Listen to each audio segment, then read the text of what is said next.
ان کا لکڑی کا ایک چھوٹا سا کارخانہ جہاں اسپورٹس کا سامان تیار ہوتا تھا۔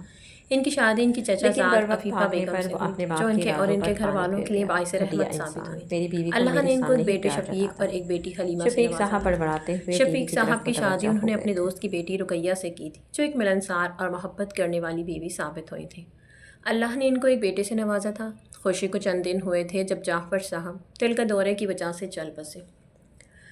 ابھی گھر والوں کے لیے صدمہ تازہ تھا جب 5 مہینے بعد عفیفہ بیگم کی بلڈ کینسر کی وجہ سے وفات ہو گئی۔ دونوں بہن بھائی ایک دوسرے کی ہمت بنے اس صدمے سے نکلے تھے۔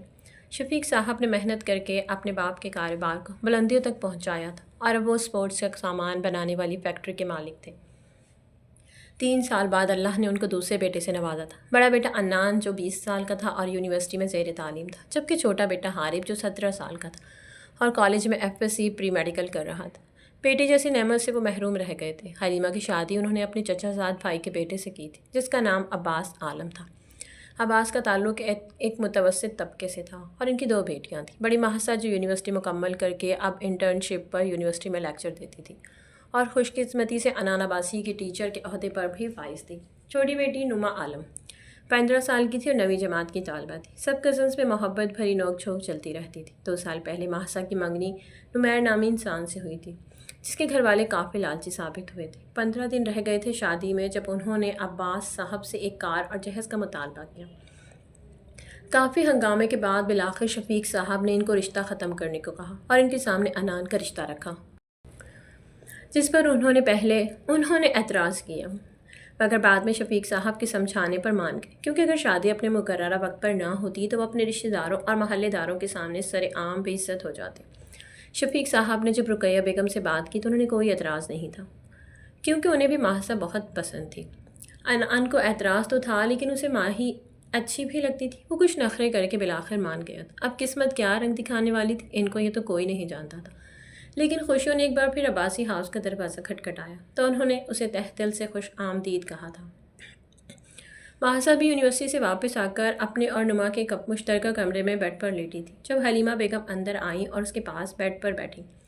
وہ آنکھوں پر دایاں بازو رکھے لیٹی تھی۔ جب حلیمہ بیگم کے پاس بیٹھنے پر اس کی آنکھ کھل گئی، بازو ہٹا کر دیکھا تو سامنے ہی حلیمہ بیگم مسکرا کر اسے دیکھ رہی تھی۔ مہسا نے حیرت سے اپنی ماں کو دیکھا تھا کیونکہ اس کی منگنی ٹوٹنے کے بعد اس کی ماں کی مسکراہٹ جیسے کہیں کھو سی گئی تھی۔ وہ لیٹے سے اٹھ بیٹھی اور اپنی ماں کو دیکھ کر مسکرانے لگی۔ امی خیریت ہے؟ آج آپ اپنے لبوں کو مسکرانا سکھا رہی ہیں؟ مہسا نے مسکرا کر ان کے دونوں ہاتھوں کو پکڑ کر شرارت سے کہا تو حلیمہ بیگم نے اسے مصنوعی خفگی سے گھورا تھا۔ بات ہی کچھ ایسی ہے، میری ماہی کا نصیب اتنا اچھا ہوگا یہ میں نے نہیں سوچا تھا۔ مہسا نے تلخی سے مسکراتے ہوئے اپنی ماں سے جواب میں بولی، امی اگر اتنی ہی میں خوش نصیب ہوتی تو یوں بے مول نہ ہوتی، دنیا کی نظروں میں خیر نصیب سے کیسا شکوہ کر سکتی ہوں۔ اللہ نے بنایا ہے اسے یقیناً جو ہوا ہے میرے حق میں بہترین ہوا ہے۔ منفی اور مثبت دونوں پہلو اس کی باتوں میں بیک وقت پائے جاتے تھے۔ اس کی ماں نے اسے غور سے دیکھا۔ گندمی رنگت جس میں پلاہٹ نمایاں ہوتی تھی، کالے سل کے بال جن کی چٹیاں بنی ہوئی تھی، لمبی دراز خمدار پلکیں، کالی آنکھیں جہاں اس وقت صرف پرانی تھی، چمک تو جیسے کہیں کھو سی گئی تھی ان کی، باریک سے ہلکے گلابی لب جو مسکرانا بھول گئے تھے، دائیں گال پر پڑتا ہلکا سا ڈمپل، تیکھے نین نکوش پتلی سی ناک، غرض وہ کسی کو بھی اپنی طرف متوجہ کرنے کی خاصیت رکھتی تھی۔ حلیمہ بیگم مسکراتے ہوئے اٹھیں اور اس کی پیشانی پر بوسہ دیا۔ تم مجھ سے پوچھو کہ تم کتنے خوش نصیب ہو، تمہارے توسل سے خدا نے مجھے ممتا کے عہدے پر فائز کیا۔ خیر مجھے باتوں میں مت لگاؤ، مجھے تم سے بہت ضروری بات کرنی ہے۔ حلیمہ بیگم نے اس کے دائیں گال پر اپنا ہاتھ رکھا تو وہ سوالیہ نظروں سے انہیں دیکھنے لگی۔ تمہارے ماموں اور تمہارے ابو چاہتے ہیں کہ تمہاری شادی اسی تاریخ پر ہو جس پر طے ہوئی ہے، اس لیے امی دلہے کے بغیر شادی ہوگی آپ کی؟ اس سے پہلے حلیمہ بیگم اپنی بات مکمل کر دی، کمرے میں داخل ہوتی نما نے ان کی آخری بات سن لی اور بلا تردد اس نے اپنی زبان کے ہتھیار سے ان کی بات کو درمیان میں ہی بے دردی سے کاٹا تھا۔ حلیمہ اور مہسا دونوں نے اسے گھورا۔ وہ مسکرا کر بیڈ پر ان کے پاس بیٹھ گئی اور اپنے لبوں پر دائیں ہاتھ کی شہادت والی انگلی رکھ کر ان دونوں کو دیکھنے لگی، گویا یقین دلا رہی تھی کہ اب نہیں بولے گی۔ حلیمہ بیگم نے سر جھٹک کر اپنی تمام توجہ ایک بار پھر مہسا کی طرف کی۔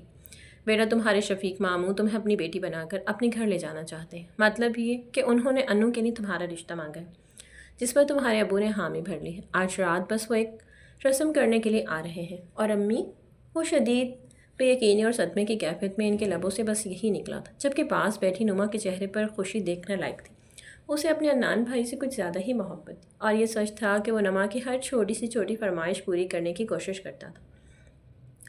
وہ الگ بات ہے کہ بیچارہ کر نہیں پاتا تھا۔ تمہیں کوئی اعتراض ہے ماہی؟ امی مجھے تو کوئی اعتراض نہیں، آپ اس ماموں کو ہاں بولتے۔ کتنا مزہ آئے گا جب عدنان بھائی ہمارے گھر آیا کریں گے، اور میں اس کھجور حارب کا نام جو نما نے رکھا تھا کی شکایت لگاؤں گی، اور پھر اس کی پٹائی ہوگی اس سے۔ ہائے کتنا مزہ آئے گا۔ حلیمہ بیگم نے باقاعدہ سر پیٹ لیا تھا نما کی چلتی زبان پر، جبکہ مہسا ابھی بھی بے یقینی سے انہیں دیکھ رہی تھی۔ نمی اگر اب تم بولی تو مجھ سے برا کوئی نہیں ہوگا۔ حلیمہ بیگم کا اس بار لہجہ کافی سخت ہو گیا تھا۔ نما نے منہ بسور کر ان کو دیکھا اور بیڈ سے اٹھ کر کمرے کے دوسرے دروازے کی جانب بڑھی، اس سے پہلے کہ وہ پلٹ کر اپنی زبان کے جوہر پھر سے دکھاتی۔ حلیمہ بیگم نے وہیں سے اپنا جوتا لے کر اس کا نشانہ باندھا تھا، جو نما نے دروازہ جلدی سے بند کھول کر باہر کی جانب بھاگ کر خطا کیا تھا۔ امی آپ جانتی ہیں وہ بدتمیز مجھے ایک آنکھ نہیں پاتا۔ یونیورسٹی میں الگ پریشان کرتا ہے، جب اسے ساری زندگی کے لیے سر پر بٹھا لوں۔ مہسا نے دانت پیسے تھے جیسے دانتوں کے نیچے انان کی گردن ہو۔ ماہی وہ بس تمہیں تنگ کرتا ہے، ورنہ اس جیسا پیارا بچہ تو ہمارے سارے خاندان میں کہیں نہیں ہے۔ خیر میں یہاں تمہیں تمہارے ابو کا فیصلہ بتانے آئی تھی۔ اب ہماری عزت تمہارے انکار اور اقرار پر منحصر ہے۔ حلیمہ بیگم کی آخری بات پر اس نے انہیں آنکھیں چھوٹی کر کے دیکھا، جیسے کہہ رہی ہو کیا یہ ایموشنل بلیک میلنگ نہیں؟ حلیمہ بیگم نے بمشکل مسکراہٹ کو لبوں کو زور سے دبا کر روکا تھا۔ امی مجھے ابو کے کسی فیصلے سے کوئی اعتراض نہیں ہے۔ نمیر کی دفعہ بھی میں نے ان کے فیصلے کی پاسداری خود پر فرض سمجھی تھی، اور اب بھی ایسا ہی ہوگا۔ لیکن امی آپ خود بتائیں، وہ 4 سال مجھ سے چھوٹا ہے اور مجھے آپ بھی کہتا ہے، کیا یہ اس کے ساتھ ناانصافی نہیں ہو رہی؟ مہسا کی بات پر حلیمہ بیگم نے اپنی مسکراہٹ کو لبوں سے آزاد کیا تھا۔ جتنی تم پتلی ہو وہ تمہارے ساتھ کھڑا ہو تو تم سے 4 سال بڑا لگتا ہے، اور رہی آپ ہی کی بات تو تم کون سا اس کی سگی بہن ہو؟ اب یہ سرتا پیر کے بغیر جو وجوہات ہیں ان کا پیچھا چھوڑو اور رات کو اچھے سے تیار ہو جانا، کیونکہ تمہارے ماموں کی ساری فیملی ہمارے گھر آ رہی ہے، اور ہماری کوشش ہے کہ رمضان سے پہلے تم دونوں کی شادی ہو جائے۔ حلیمہ بیگم یہ بول کر اپنی جگہ سے اٹھ کر پلٹی اور کمرے سے باہر نکل گئی۔ مہسا نے حیرت سے ان کی پشت کو دیکھا تھا۔ یہ سچ تھا، وہ اپنے ماں باپ کو انکار نہیں کر سکتی تھی، لیکن عدنان کو اپنی زندگی کے سفر میں ہمراہی کبھی نہیں بنانا چاہتی تھی۔ اس انو کا دماغ میں ٹھکانے لگاتے ہوئے اس کی ہمت کیسے ہوئی مجھ سے شادی کے لیے ہاں کہنے کی؟ مہسا خود سے بڑبڑائی اور کمرے میں موجود ڈریسنگ ٹیبل پر رکھے اپنے موبائل کو اٹھا کر اس نے نمبر پلانے لگی۔ بیل تو جا رہی تھی لیکن کال وہ اٹھا نہیں رہا تھا۔ کب تک بھاگو گے نالائق انسان؟ تم آج گھر آؤ گے تو گھر تو آؤ گے، پھر دیکھتی ہوں میں تمہیں۔ مہسا خود سے بول کر کمرے میں موجود واش روم کی طرف چلی گئی۔